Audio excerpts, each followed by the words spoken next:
Monsieur le maire, chers collègues, nous sommes appelés à approuver et à voter le budget primitif 2019.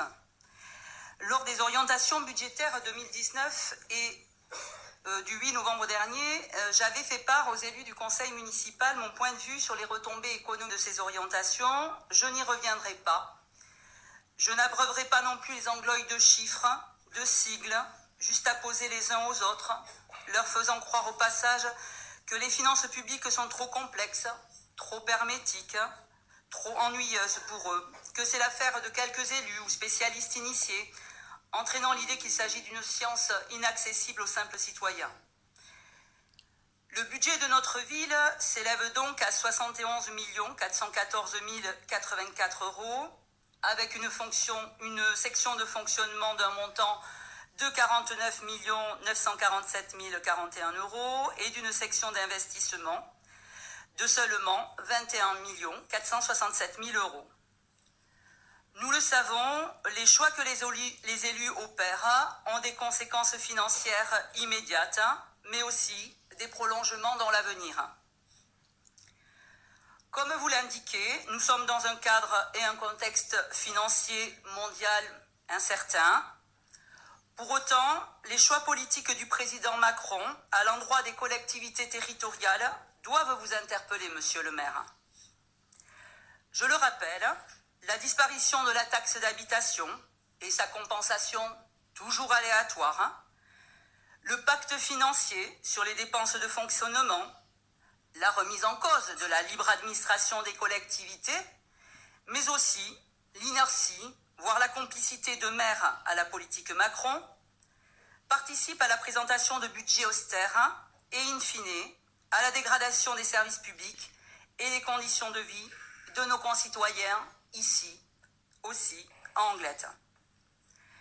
Je n'oublierai pas que vous avez, sous votre mandature, fermé, non pas une classe, mais une école, celle de Tivoli, que vous avez fermé le bureau de poste de Blampignon pour la transformer en agence communale postale. Vous avez ainsi abandonné, sans vous battre, deux biens communs, deux services publics structurants de notre ville.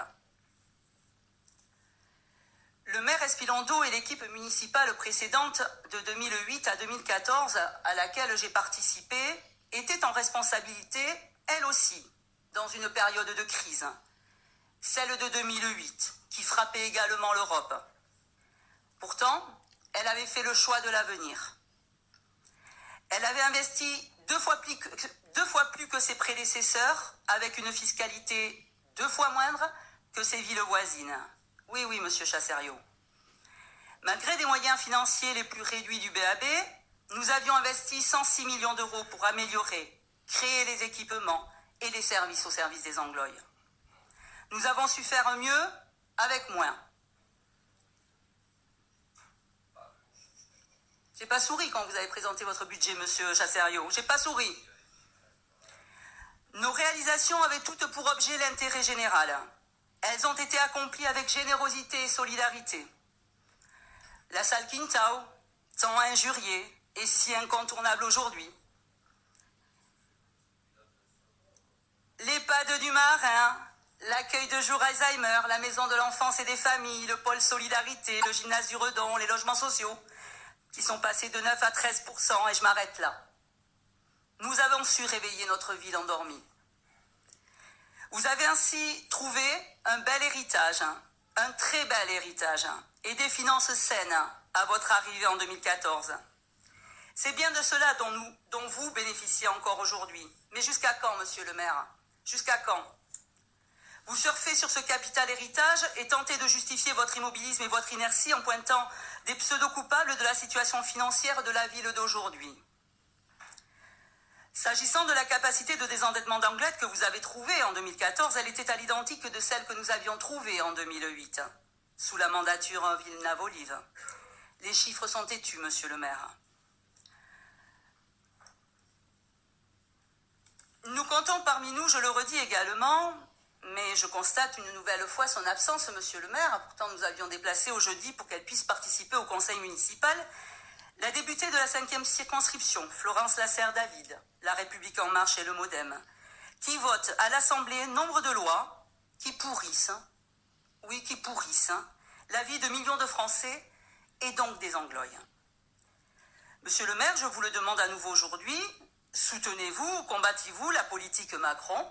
Soutenez-vous ou combattez-vous la politique de la députée Lasserre David? Les Anglois sont en droit de le savoir. Je rappellerai que lorsque vous étiez sur les bancs de l'opposition, vous ne manquiez pas de critiquer la politique nationale de l'époque. Alors, le pays est actuellement occupé. Il est occupé par des milliers de gilets jaunes, citoyens ordinaires, qui réclament démocratie, justice sociale et fiscale.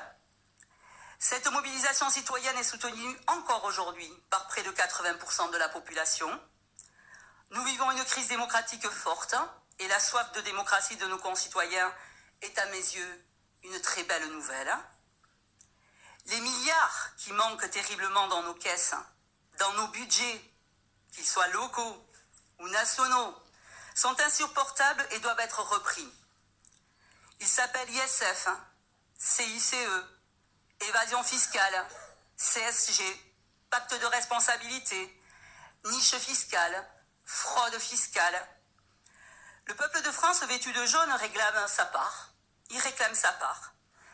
Les annonces honteuses et irresponsables du président comédien à l'endroit des Français mardi n'éteindront pas la flamme, la détermination du peuple qui a pris en main son destin. Ne vous en déplaise, mon propos n'est pas une nouvelle fois anglo-anglois. Les décisions nationales impactent directement, entre autres, également nos budgets ici à Angleterre. Positionnez-vous, monsieur le maire. Oui, positionnez-vous. Courageusement, dites aux Anglois votre point de vue politique aux décisions gouvernementales qui minent nos territoires et nos habitants. Alors vous l'aurez compris, je voterai contre ce budget primitif qui ne participe pas à l'intérêt de notre ville et des Anglois, monsieur le maire. Merci.